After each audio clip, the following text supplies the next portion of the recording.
नमस्कार विद्यार्थी मित्रांनो, इयत्ता 10वी कुमार भारती मराठी या विषयाच्या सेतू अभ्यासाचा आपला आज दिवस आहे 19वा। या आजच्या दिवशी आपण काय शिकणार आहोत तर यामागे आपण गद्यपद्य आकलन शिकलो आहे। आता आपल्याला जायचं आहे तुमची लेखन क्षमता कशी वाढेल याकडे। म्हणजेच आज आपण शिकणार आहोत कथालेखन कसं करावं।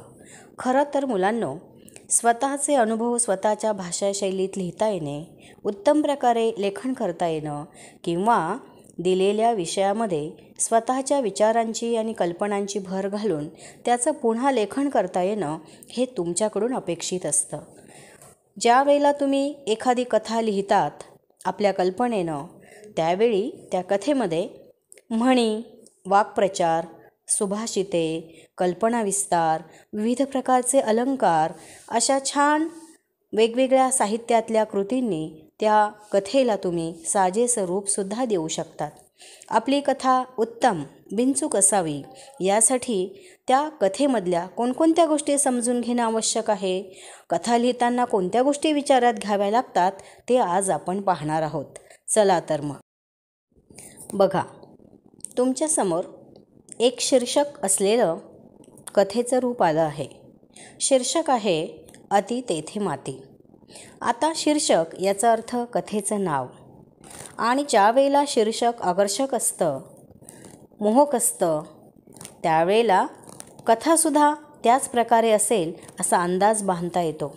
म्हणून आपण जी कथा लिहिणार आहोत किंवा जी कथा आपल्याला लिहायची आहे त्या कथेचं शीर्षक चांगलं असावं किंवा खूप पाल्हाळिक नसावं, 2 किंवा 3 शब्दांचं असावं आणि आपल्याला वाचकाला सहज आकर्षित करणारं असावं। आता इथं दिलेलं आहे अति तेथे माती। याचा अर्थ आपल्याला माहिती आहे, जर एखाद्या गोष्टीचा आपण विचार न करता मर्यादेच्या बाहेर उपयोग केला तर शेवटी ती नष्ट होते। म्हणजेच जर अति केलं तर माती होतं। म्हणून आपल्याला कुठलीच गोष्ट अति करायची नाही, प्रत्येक गोष्ट प्रमाणात करावी असं त्याचा अर्थ आहे।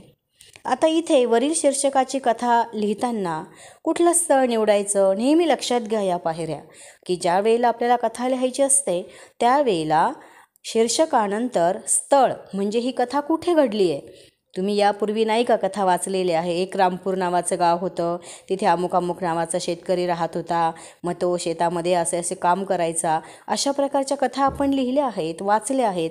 तर मग रामपूर हे स्थळ झालं, ठिकाण झालं, किंवा एखाद्या शाळेमध्ये घडलेली घटना आहे, एखाद्या गावात घडलेली घटना आहे, एखाद्या जत्रेत घडलेली घटना आहे। कथा भूतकाळातली असते, त्यामुळे ती कुठं घडली या स्थळाचं वर्णन येणं अपेक्षित असतं। त्यानंतर दुसऱ्यांदा कथेसाठी कोणकोणती पात्रे त्यामध्ये असतात त्या पात्रांची निवड आपल्याला व्यवस्थित करावी लागते किंवा पात्रांची निवड आकर्षक अशी करावी लागते। त्यानंतर कथेचं तात्पर्य आपल्याला लिहायचं असतं। जेव्हा आपण कथा फुलवितो, ज्यावेळेला कथा आपण जास्त छान प्रकारे लिहू शकतो, त्यावेळेला सगळ्यात महत्त्वाचं आपली कथा लिहून झाली की शेवटी कथेचं तात्पर्य लिहायचं असतं। ही संपूर्ण कथा ज्याभोवती फिरत असते ते कथेचा आत्मा म्हणजे कथेचं तात्पर्य, ते आपल्याला शेवटी लिहायचं असतं। म्हणजे या कथेमधून तुम्ही काय शिकलात, या कथेमधून काय बोध घ्यायला हवा, म्हणून ते कथेचं तात्पर्य शेवटी लिहायचं असतं समारोपाच्या वेळी। त्यानंतर कथा खालील कोणत्या प्रकारात मोडते असं इथं दिलेलं आहे। आता कथा कोणकोणत्या प्रकारच्या आहेत तर कथा विज्ञान कथा, रूपक कथा, साहस कथा किंवा बोधकथा या प्रकारच्या कथा असतात। मग यामध्ये वरची कथा किंवा अति तेथे माती अशी कथा तुम्ही लिहिली तर ती कुठली आहे। आता अति तेथे माती हा बोध आहे, म्हणजे अति करू नये, कुठलीही गोष्ट प्रमाणात करावी, म्हणजे ही बोधकथा आहे। म्हणजे अशा प्रकारे आपल्याला कथा सहजपणे उलगडता आली पाहिजे, लिहिता आली पाहिजे। काल्पनिक विचार करून आपल्याला कथा अगदी वाचकाला त्याच्या काळजाला भिडेल, त्याच्या मनाला भिडेल इतका तिचा सुरुवात समारोप व्यवस्थित प्रकारे आपण केला तर ती कथा सहजपणे वाचकाच्या मनापर्यंत जाऊन भिडते। आता ही जी कथा आहे ही तुमच्यासमोर कोणकोणत्या प्रकारे लिहायला येते। आपल्या 9वी आणि 10वीच्या कृतीपत्रिकेमधील विभाग क्रमांक 5 यामधील दुसरी जी कृती असते आ, त्या आ कृतीमध्ये या कथेचा एक प्रश्न असतो, कथालेखन करा 5 गुणांसाठी. आता हे जे कथालेखन करायचं, तर या कथालेखनासाठी तुम्हाला कोणकोणत्या प्रकारे कथा लिहायला दिली जाते, तर कधीकधी शब्द दिलेले असतात, कधीकधी मुद्दे दिलेले असतात, त्या मुद्द्यांवरून तुम्हाला कथा तयार करावी लागते. कधी सुरुवात दिलेली असते, मध्य दिलेला असतो, शेवट दिलेला असतो, त्यातून तुम्हाला कथा पूर्ण करायची असते. आणि कधीकधी तुम्हाला कथेचा पहिला भाग दिलेला असतो. कथेचा सुरुवातीचा भाग म्हणजे पूर्वार्ध आणि कथेचा नंतरचा भाग म्हणजे उत्तरार्ध. कधी पूर्वार्ध दिलेला असतो आणि उत्तरार्ध तुम्हाला लिहायचा असतो किंवा पूर्ण करायचा असतो, तर कधी उत्तरार्ध दिलेला असतो आणि त्याच्या आधीचा पूर्वार्ध म्हणजे तुम्हाला तो बनवायचा असतो किंवा लिहायचा असतो. मग उत्तरार्ध दिलेला असो किंवा पूर्वार्ध दिलेला असो, कुठल्याही प्रकारे कथा दिली तर ती आपल्याला व्यवस्थितपणे लेखन तिचं करता आलं पाहिजे. यासाठी तुमच्यासमोर स्क्रीनवर एक कथेचा पूर्वार्ध दिलेलं उदाहरण आहे, पहा. बघा, कथेचा पूर्वार्ध असा दिलेला आहे. रामपूर नावाचे गाव होते. तेथे सर्वजण गुण्यागोविंदाने राहत होते. त्या गावात किराणा मालाचे एकमेव दुकान होते. दुकानदाराचे नाव भिकूशेठ होते. तो कधीच कोणाला मदत करीत नसे किंवा उधार साहित्य देत नसे. गोरगरीब त्यांना दयेची भीक घालीत, पण त्याला कोणाचीही दया येत नसे. गावातील लोक त्याच्या वृत्तीला कंटाळले होते. अचानक एकदा दुकानातून आगीचे लोट येऊ लागले आणि दुकानदार, आता इथे पहा काय झालं की आता हा पूर्वार्ध दिला आहे. आता ह्याच्या नंतरचा जो भाग आहे म्हणजे उत्तरार्ध तुम्हाला तुमच्या कल्पनेने रंगवायचा आहे.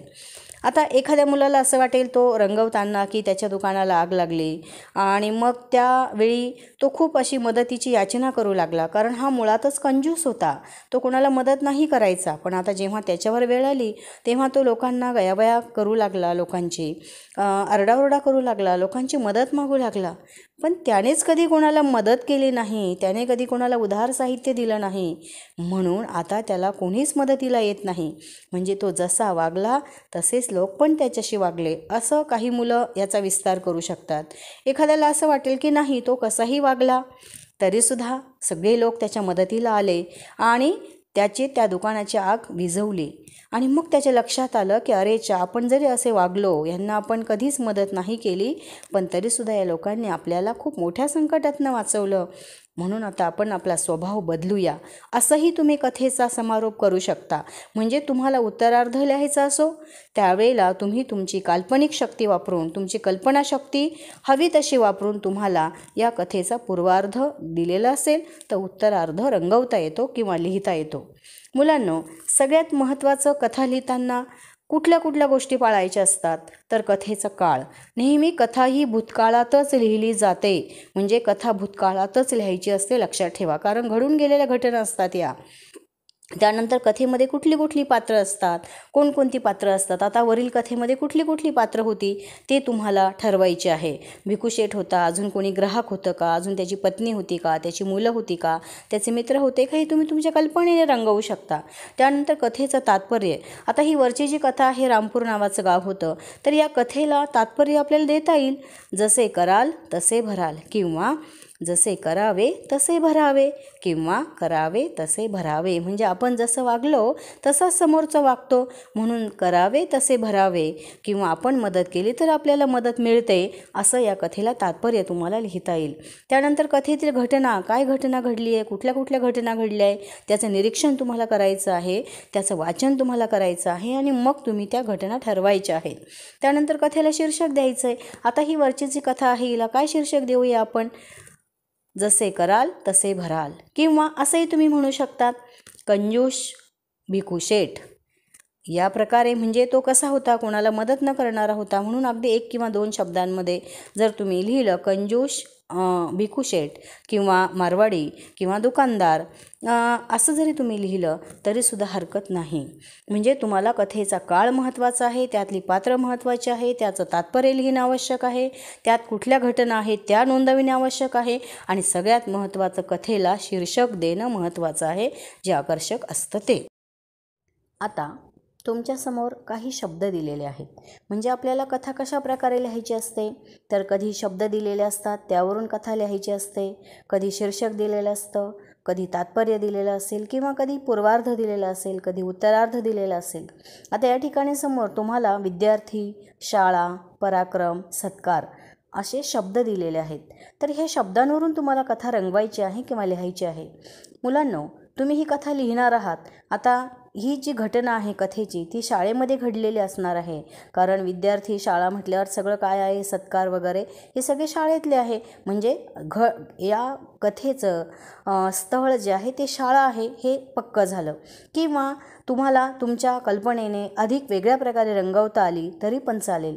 मात्र इथे तुम्हाला ही कथा लिहिताना त्याला योग्य शीर्षक द्यायचं आहे, कथेला आकर्षक अशी सुरुवात करायची आहे, कथेचा मध्यसुद्धा आकर्षक हवा आहे आणि सगळ्यात महत्त्वाचं कथेला त्याचा समारोप योग्य प्रकारे करायला हवा आणि त्याला शेवटी तात्पर्य द्यायचं आहे. म्हणजे तुम्हाला सुरुवात, मध्य, समारोप आणि तात्पर्य आणि सगळ्यात महत्त्वाचं कथेला शीर्षक द्यायचं आहे. हे सगळं तुम्ही या शब्दांचा वापर करून ही कथा लिहिणार आहात आणि तुमच्या स्वाध्यायाच्या वहीमध्ये ती लिहून ठेवणार आहात. त्यानंतर चला कल्पक होऊया. यामध्ये शीर्षकावरून कधी कधी कथा लिहायची असते, ह्याचाही सराव तुम्ही केलात तरी चालेल. किंवा कथा बीजावरून कथा, म्हणजे कथेचा विषय दिलेला असतो, अखेर चोर सापडला, अशा प्रकारे. तर असे वेगवेगळ्या प्रकारचे कथाबीज दिलेले असतील त्यावरून पण तुम्हाला कथा लिहिता येईल. आणि अपूर्ण कथा पूर्ण करा, जे मी म्हटलं, कधी उत्तरार्ध कधी पूर्वार्ध, जे तुम्हाला दिलेले असेल त्याचा पुढचा भाग आपल्याला लिहायचा असतो. अशाही प्रकारे तुम्हाला कथा लिहायचा सराव करायचा आहे. पण तुम्ही स्वाध्यायाच्या वहीमध्ये काय लिहिणार आहात, तर विद्यार्थी, शाळा, पराक्रम आणि सत्कार या शब्दांवरून तुम्हाला कथा लिहायची आहे आणि त्या कथेला शीर्षक, तात्पर्य व्यवस्थित तुम्हाला द्यायचं आहे. ते तुमच्या स्वाध्यायाच्या वहीमध्ये मात्र लिहून ठेवायचं आहे. आणि तुम्हाला अजून काही अडचण आली तर तुम्ही दीक्षा ॲप याचा वापर करू शकता किंवा QR कोडसुद्धा वापरून तुम्ही कथा आणखी कशा प्रकारे छान लिहिता येईल याचा सराव करू शकता. चला, धन्यवाद.